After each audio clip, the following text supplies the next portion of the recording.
Welcome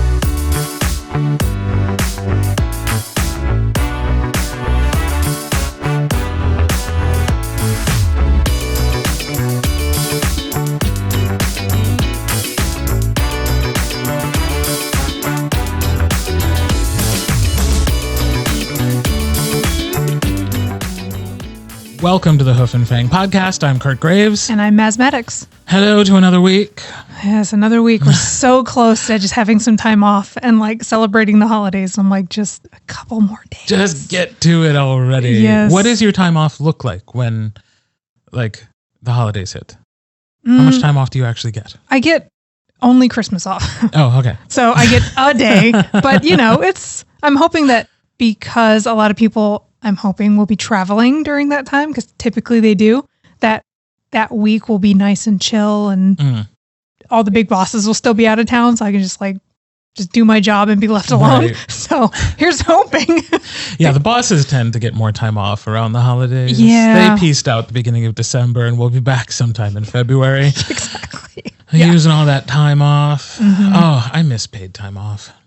It's the one part of freelancing that sucks. I didn't even think about that. That would suck, because like any vacation you have, you're like, I'm not making money right now. Like it's not really vacation. It's just time that you're not working. Yeah. Oh my gosh. Yeah. I guess that's the one perk or silver lining, is when I'm not working, I'm still getting a paycheck, which is nice. Yeah. The miracle of getting paid to not work. Mm-hmm. What a glorious concept that is. Yeah. And should be applied to everybody. Yeah, I agree. No, you probably should be able. Unfairly. I'm just like, why don't we just let everybody get paid to not work sometimes? Like, people need breaks, man. Yeah. You should be able to take a break and not worried about like not being able to buy groceries. Like, that's not fun. It's also the weird difference between like, as a freelancer, like the times I choose to not work and the times when I might not be working because other people have chosen not to give me work. It's like, in which one of those might I be able to claim some unemployment? Yeah, right. If I needed it, you know? Yeah.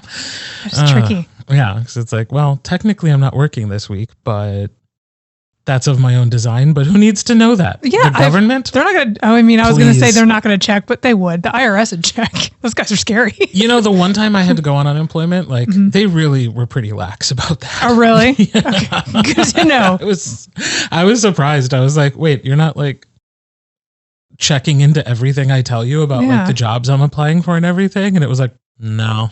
Yeah, I guess they wouldn't really have time to do that. Just check the box and, try your best. It's so weird how like different branches of the government because I've worked for the government, and that sounds more like what I'm used to, where everyone's like, it's fine, I don't really care, I'm just here because I've been here for 25 years kind of thing. And then there's the other side that's like terrifying, like the IRS or like anything tax related. Like those guys see through your soul. It's so scary. Well, only if they decide to pay attention to exactly, you, which is like,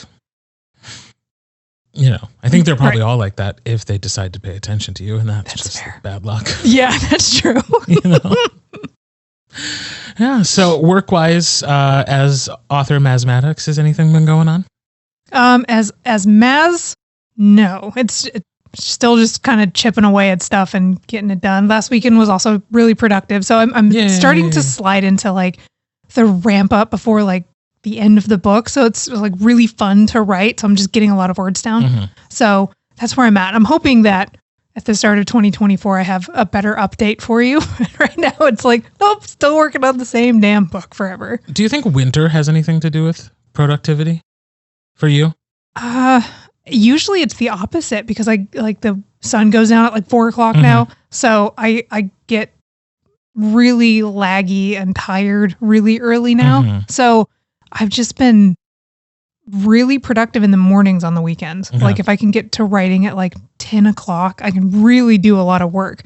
But around like 3:34, my body's like, oh, are we going into hibernation now? Right. I'm like, it's 4, but sure. I was just wondering, because like there is so little to do once it gets cold outside that like, well, if you have to be inside anyways, might as well be doing something. Exactly. Like I know Monday was extremely gloomy, but like I love a gloomy Monday. Yeah. Because I don't want to feel like I'm missing out on something. That's fair. Like it's a Monday. I'm in the office. I'm looking out that window and I'm thinking, I don't want to be out there. It's windy and cold. Yeah. I'm inside. I'm warm. I'm getting work done. Fine. Yeah, there must be a little bit of that. Way to go, yeah. I think. Because like typically during the weekends, during the summer and stuff, me and Alex were constantly out of the house because it's sunny, it's nice. You know, we live up north, so it doesn't get super duper hot. So we were like constantly outside. But now if there's ice and it's freezing, then we usually are just staying in. So you may as well get some work done if you're home. So yeah. There's enough Texas in you still that you're like, ice? No. I think it's cold right now outside. And I'm sure it's like, this isn't even, it's not even winter yet. It's not even, It's really not. Nothing. Yeah. And I'm already like, ooh, where are my gloves? So, yeah. Well, I've just been working on our little audiobook. So that's excellent. That's what this week has been all about. It's what it's totally devoted to. Lovely. And last week I did wrap up that 4th book for the Beautiful Nightmare series that I talked about. So excellent. That did happen on time. Cool. Not without its own drama that I won't air on the podcast. But yeah, things are happening. Things are happening. Those books will come out at some point. Yeah. We hope. Not for lack of trying on my part. Yeah, I was about to say, just messy things that happen when you work with other humans. Yeah. It's bound to happen. And I'm not supposed to deal with that. No. Because I'm a freelancer. Yeah. I'm supposed to work alone. Yeah. Supposed to just be me. Yeah. But it's not. No. Too many times it's not just me. Sad day. Yeah. We'll talk about that in a little bit. Okay. But to our listeners, whatever holidays you celebrate, if you celebrate any holidays, happy holidays. This will be our last episode of 2023. It's crazy. Our last regular episode, I should say. Yep. Those who are subscribed to the Patreon will still find their Patreon episodes coming at them each week. But we're taking a break next week. Just that week in between Christmas and New Year's. Give me a chance to head out of town to visit my husband's family and you to just not have to worry about doing it for a week. Yeah. I mean, I love recording. So, but like, having a little bit more time in the day, it's nice, but I'll be ready to get back into it in 2024. Right. So, yeah.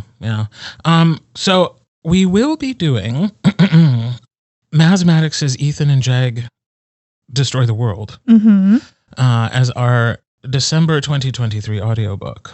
So it's now time to interview the author of that audiobook. As is now custom. As is now custom.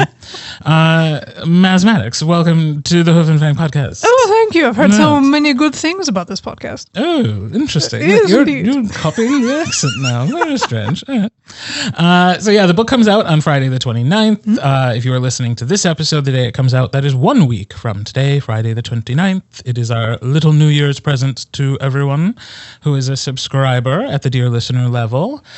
I am curious. What was your inspiration for Ethan and Jag? I can't remember exactly, but I think it was too long ago. It was a long time ago. We'll get into how terrible my memory is as we continue talking about this, but I think what it was. Wait, what happens in the book? Dude, okay, so I've been proofing it this week. It is alarming how much of this book I do not remember. And I'm sitting there laughing like I didn't write the damn thing. I'm like, this is funny. I'm like, yeah, it is, bitch. You wrote it. So, yeah, but I remember the big story beats, but there's just like the little throwaway jokes that are in there.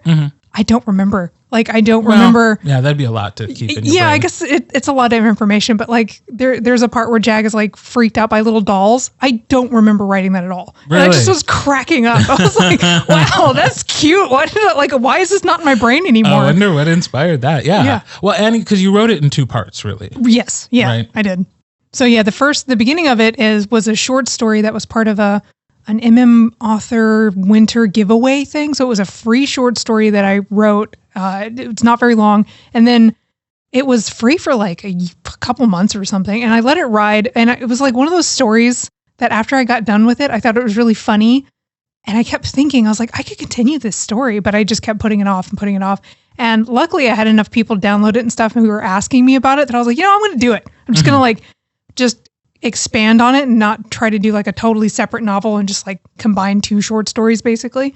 So I just picked up in like 9 months later so I can do the next holiday that I was excited about because I'm biased. So I was like, I want them to do Halloween because I think that's funny. So yeah. Not because of MPreg reasons. Right. Was it 9 months later? Exactly. Yeah. There are no babies involved. I just like holidays. Yeah. And I had read the Christmas short when it came out. But I hadn't read the rest of the book before I started prepping it. Okay. But what people might not know is that I actually started prepping this book like a year and a half ago. Oh, yeah, that's right. Yeah. Because at one point we had decided we would do the audiobook of it. And then that fell into the time when I got COVID, and it was like, it just reached a point where it was like, I'm so behind schedule. Like, sorry, dude. Yeah, no, we're not doing this one right now. Yeah, for sure. We'll tack it onto the schedule at some point. Yeah. But yeah, so this one has been prepped for like over a year, and I now too am going back to it and being like, oh yeah, It's like, funny. It's in there. I remember it, but yeah, it's funny how much had just gone away. Yeah. So yeah, I totally relate. It's so weird and how that I very works. much relate on that as a narrator side too. It's like when people will mention things in books, and I'm like, I don't know. On Facebook the other day, somebody asked me about like, hey, do you know a character with this name who would have been in one of your books? I swear there's one in there. And I was like, I don't know. Yeah, there's sorry. no way. Like, I mean, really don't. You've got so many audiobooks under your belt at this point. Like, unless it's something you just recorded, I would imagine your brain's like, I don't need this anymore, and just whoop, gone. I don't even know about that this weekend. I was trying to explain to my friends like the books I had just recorded that week, and I was having trouble remembering. Wow, we are a pair. I was like, yeah, it's like monsters, and like, but it's sexy monsters. And I was like, the book 1 was this, and book 2 was this, and book 3 was this, and book 4 was. Wait, what was book 4? Yeah. And it was like I had finished it the day before, and I was like, wait, what was book 4? And it took me the longest to remember the thing I had just done. So sometimes it just never even really makes its way into the cerebellum and just doesn't stick. Yeah, it's bound to happen. Memory is an interesting. It really is. Interesting thing. So what should our listeners and future readers know about Ethan and Jag Take Over the World before the audiobook drops in their account? So it is a demon romance, but it's not like scary hellfire freaky. It's really, I did not take this story seriously at all. It's really funny.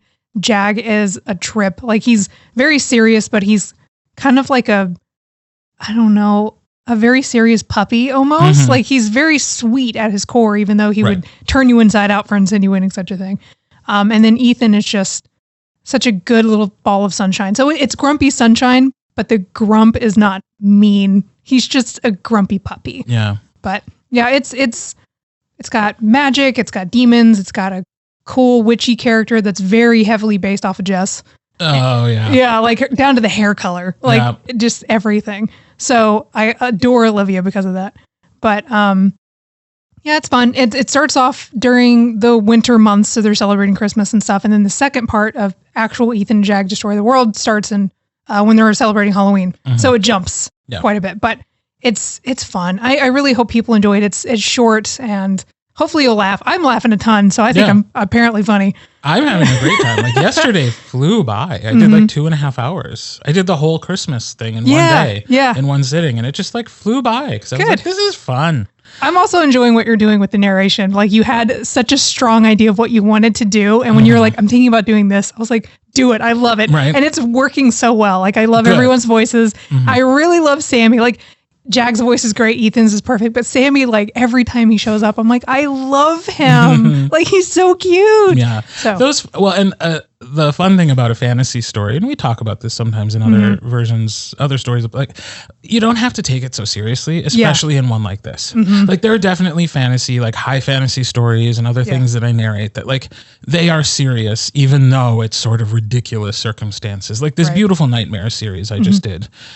There were some books that had a little bit of humor, but mostly it's very dark and serious. And it's like, so even though if you took a step back and just like tried to describe it in 2 sentences, it would sound ridiculous. Yeah. It's not a comedy. Okay. This is quite clearly a comedy. Yeah. Yeah. It's definitely a comedy. And so the log line of like a human accidentally summons a demon and they fall in love, like that is the whole premise. It's not like, and then some really deep and dark, serious things happen. Like, no, it's just fun. Yeah. It's just great. Yeah.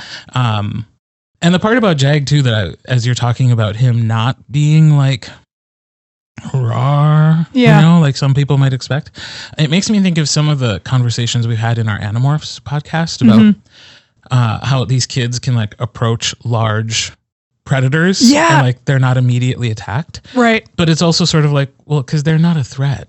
Yeah. So like the animals, like the tigers and bears are like, what is this little flesh puppet gonna do to me? Like if it does something to piss me off, I'll kill it. Yeah. That's sort of what I get with Jag too. It's just like, what am I gonna like? What are you gonna do? What do I have to be worried about? Yeah. That's fair. I'll just kill them. Yeah. Like if I need to. Yeah. So yeah, even though he is like all powerful and a badass, like in the story, he can just kind of be like, whatever, I'll go with the flow. There's really nothing. Yeah, he's not threatened. Literally nothing to worry about. Yeah. It's a good point. He's basically just like a big grizzly bear or something. He's like, pfft. Not bothered. Nope. Like I've lived thousands of years. Mm-hmm. This is new. Whatever. Yeah. This is something to try out. Exactly. Yeah. So his attitude in that way is fun. Yeah. So yeah, it is. It is a farce. It is a comedy. It has those fun little fantasy elements, and we are having fun with the narration. Yes. We are equally not taking the narration too seriously. Yeah. And it's fun to be able to do that for this because it's like, it's our podcast, it's our Patreon, it's our project.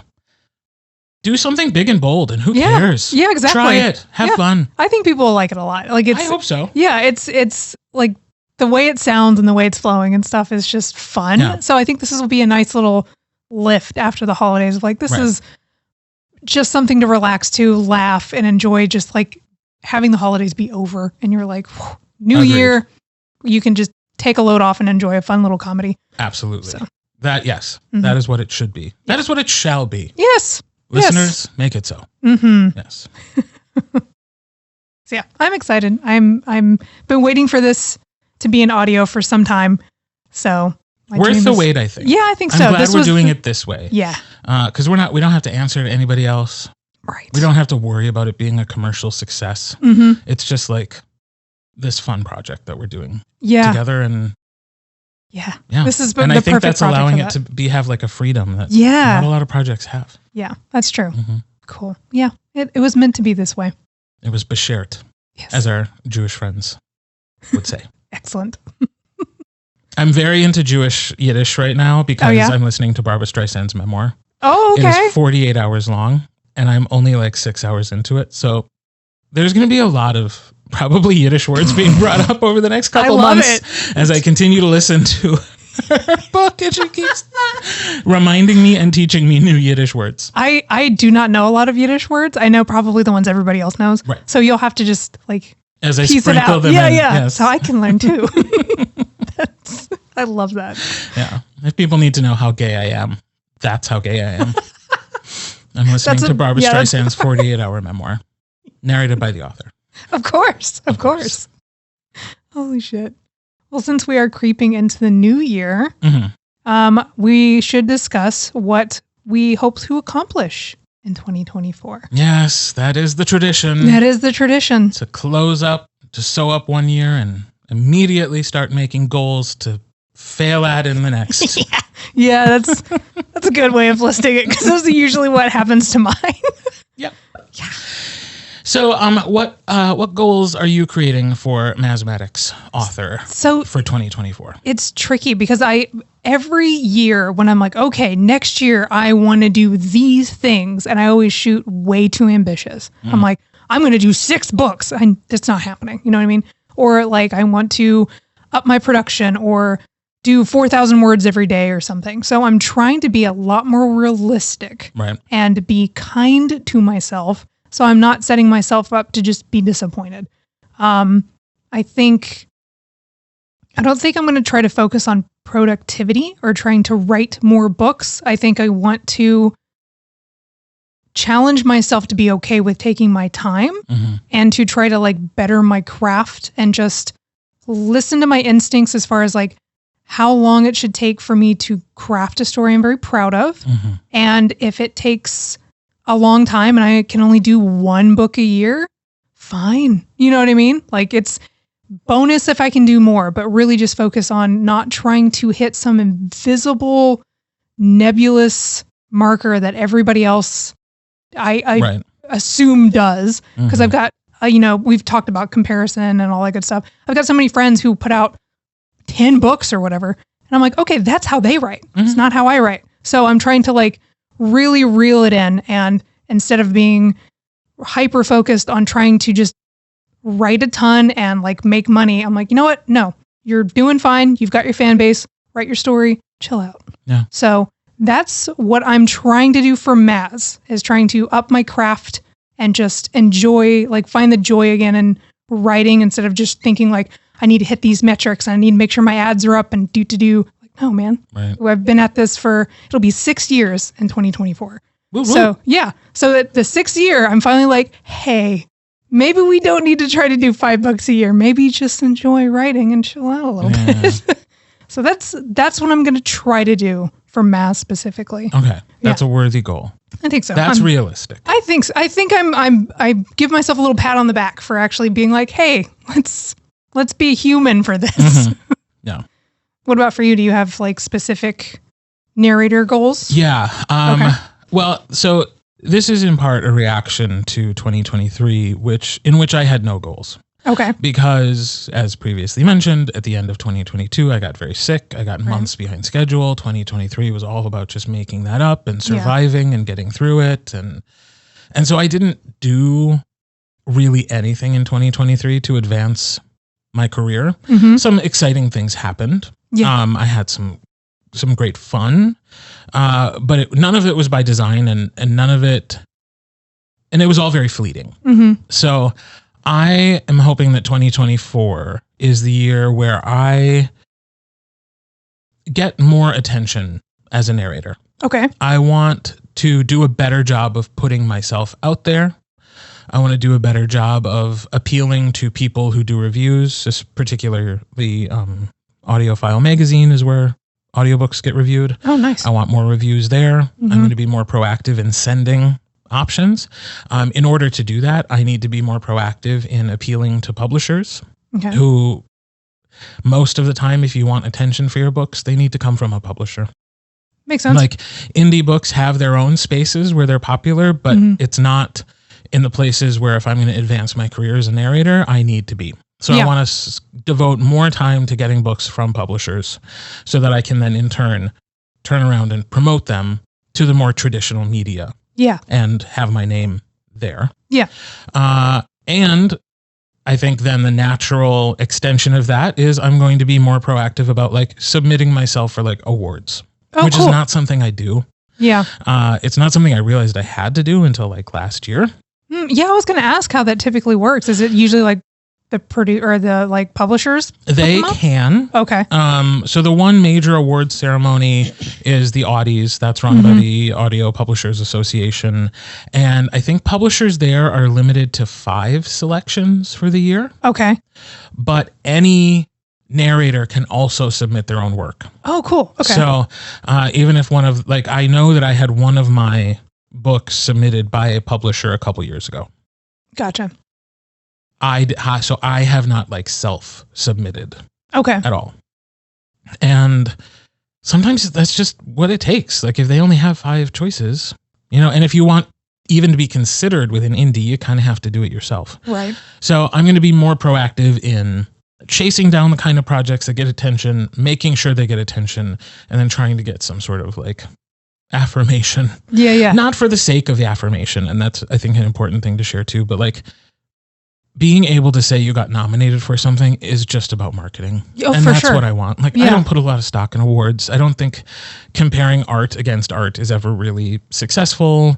It's all just a matter of subjective opinion based on like the pool of judges that happen to be listening at that time or whatever. Right. So I'm not doing it because I think my work would have more value if it had an award behind it. Mm-hmm. I'm doing it because it's a really good way to get attention, and attention begets more work. Yeah, for sure. And that's what I want. Nice. So it's a good goal. Yeah, it's like next level stuff. Yeah. That I really like did not think about in 2023 for good reasons. I mean, I had to take care of some clients. I had to take care of myself, and like, but I'm back on my feet now. Things have been going knock on wood, well. Yeah. Haven't had any major interruptions. The world hasn't burned down in a while. Yeah. Yeah. So it's like, all right, 2024, I can think about upping the profile of narrator Kirt Graves. Cool. Those are awesome. I love those goals. So very nice. Yeah. Unfortunately, you kind of have to do them all. Yeah. Or none. Yeah. And I'm like, oh God, it's so much extra work. It really is. Like it's one of those things I don't think we really think about until we're in the throes of like, oh my God, I've got to reach out to all these people, or, like on my side, reaching out to that too, but like reviewers and bookstagrammers and stuff like that. Just vetting people, sending out those emails, trying to like figure out how the marketing thing works. Yeah. It's a lot. So yeah, it's ambitious. Yeah. And it's not only a lot of work, it's expensive. Yeah. Like all those awards that I'm like, oh, I'll submit for, like, it costs money. Mm-hmm. That's how those awards happen. Yeah. They charge you to submit yourself. Yeah. So like, it's also a budgeting thing. Like, I got a budget this year to have money to submit myself for awards. Mm-hmm. Yeah. That's the tricky part. Fun. Oof. In your personal life, do you have any goals you're thinking about for 2024? I set this last year, but I want to do it again, is try to make sure that I'm taking time to take vacations. Like not working vacations, but just full being a tourist vacation. Because it's really easy for me to count like book conventions as vacations. So I'm like, oh, I'm going to, wherever for this book convention. It's a vacation. I'm like, well, I'm still working. I'm not really taking it for funsies or to do something with Alex. I'm working for like a couple days. So last year I made a point of making sure that we were at least taking a couple days to just get out of town for a little while. I want to try to maybe actually like leave the state next year and like take vacations to where we're just not home. We're in somewhere different, optimally somewhere we've never been before. Like we have to go back to Texas in April to visit family. But if we're able to take another like either really long road trip or a good flight, I want to try to go to a state maybe neither one of us had been to before. Nice. And just do something different. Yeah. Because we just, I don't know, we get set and we get a routine and we just like, I think we take for granted that there are opportunities for us to just break out of our mold and kind of explore parts of the US we've never been to, find things that we're into that we didn't know we were, like food wise and stuff. So just, I think I'm going to try to push us to travel more this coming up year if we can. I mean, there's always things that get in the way, work and money and stuff. But if we can make it work, even just a road trip, we can do something. Right. So that's my hope for this year. That's a good one. Yeah. More vacations, more travel, just for fun. Now, do you like to be challenged on that? Like if we get to June and I like, notice that you have not taken any vacations, am I supposed to me? Excuse me. It's getting up there. Remember you wanted to take some trips? Yeah. Why haven't you done that yet? Or is that like the worst thing I could do? Well, I think it's one of those like, I don't know. Right now I'm like, no, you should challenge me. But come June, if I'm tired and overworked, we'd be like, back off, Kirt. Right. So I don't know. Feel it out, maybe. No, I just won't do it. No, don't do it. Not feeling that out. No. We will be traveling more this year only because, knock on all the wood, John will be finishing his dissertation in March. Nice. He will have the doctorate he needs to be teaching. Excellent. And then we'll have free time again. So we already have a trip to New York planned for April. Awesome. And that is not work related. It is pure. I mean, I'm so excited because I'll actually get to see like my narrator friends who are from New York. So that's exciting. But it will not be work related. And it will be the first not work related trip we've taken more or less since he started his degree 2.5 years ago. Yeah. We took a trip to Virginia for my friend's wedding, but but that's still like we an talked obligation. about like that. Like to me, that's still not a vacation. Right. You're obligated to be there and do something. And like I was officiating the wedding, so like there was. Yeah. I can't write it off as a work trip, but still, it wasn't. We're just going somewhere to relax and have a good time. Right. So we are doing that.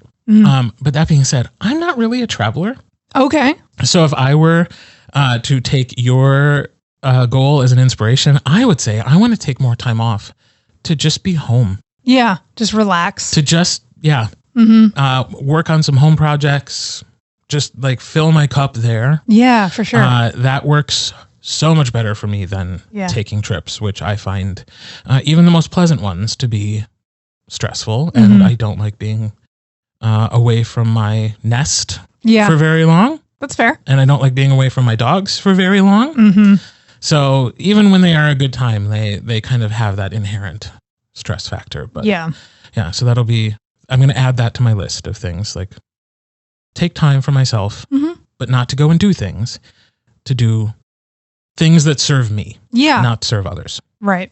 I like that. Yeah. Just being able to chill. And I'm the same way as far as like, I can't wait to go on vacation, but as soon as we're at the airport, I immediately start freaking out about my cats. They're cats. They're the most independent creatures on the planet. They're fine. But I'm like, but I need to hold them.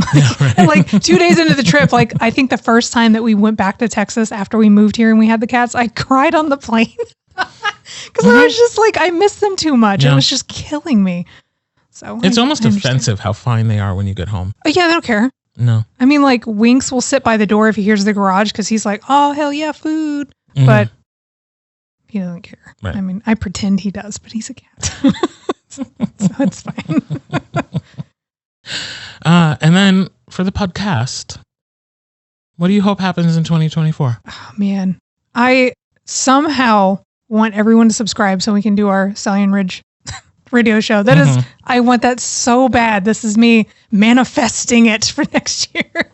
But yeah, that's just being able to do our fun projects that we've talked about as our like set goals of, if this really works, we want to try to do something just unique and different that really leans into like storytelling and just championing the stories that we really like and want to celebrate. So that's where I really want us to be able to push and get those like that enough for us to justify just doing goofy, fun stuff. Yeah. So same. Yeah. Because that would mean we're making enough to take the time to do those things. Exactly. And it would probably also help us reach those other goals of like taking time off. Yeah, right. Yeah, exactly. If we have this good stream of income, then I'm like, yeah, we can take a week and not work the day job and go do stuff or whatever. So I think my goal is just not to put too much pressure on myself about it. Yeah. I think that's a good one. We've invested a lot of time and energy to like make this of a certain quality right out the gate. And I think my 2024 vibe needs to be like, just chill, dude. You're doing it now. Just keep doing what you're doing. You don't have to like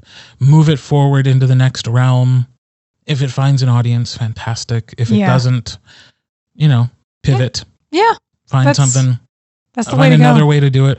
So I am intentionally not putting too much pressure on myself to be like, this must succeed exactly the way we thought it would. Right. So, because it never works. If you are like, this is the goal, we're going to hit 400 subscribers or whatever, it's not going to happen. You're just going, I mean, I hope it does, but like, that's kind of what I was doing with my writing. Every year I kept trying to just push it to where I was really buckling down on the business side, or like, I want my Amazon ads to be like the best there ever is. And I can put all this money into it and and it's just, I mean, it's not worth the stress. No. It's just really not. Like, do what you can, put your best product forward and just enjoy it. Right. Don't stress. Don't try to make it this big grandiose thing. Just do your best and have fun. Otherwise it's not worth doing. Absolutely. So we'll remind each other of that. Yeah, we'll probably have to reel each other in, because between us, we get, I think, very ambitious about things, which is good because this is how we start podcasts and stuff. But I think we get in the weeds about things, I'm sure, at times. So it is what it is. It is what it is. So, well, feel free, listeners, to hold us accountable for some of the things we've said. It'll be interesting if we're still doing this next year. We'll have to do an episode where we look back at what we said and see if we actually followed through. Yeah, I have a feeling I'll be laughing at myself, as I tend to do. I'm like, you ambitious bitch. Yeah. So, and we'd love to hear from you what your goals, resolutions, whatever you call them are, your intentions are for the new year, or do you not buy into that crap at all? Yeah, just live your life, for sure. In the comments. We want to hear from you. We always want to hear from you guys, so feel free to send us messages or tag us in things on social media.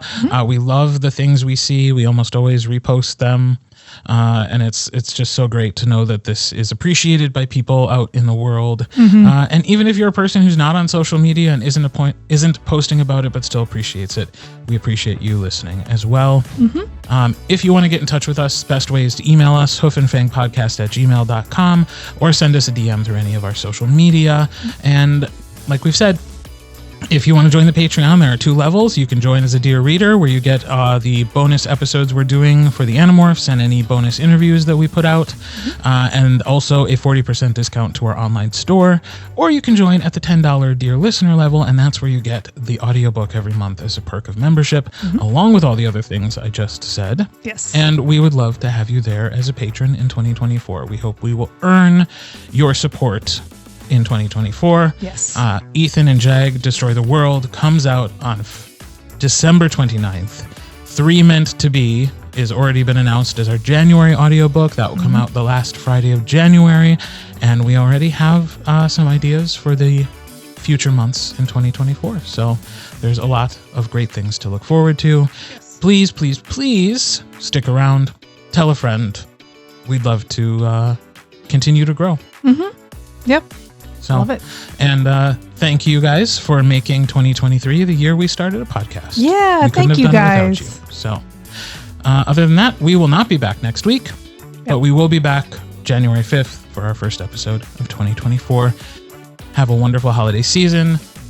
Happy New Year, everybody. We'll talk to you next time. See you then. Bye-bye.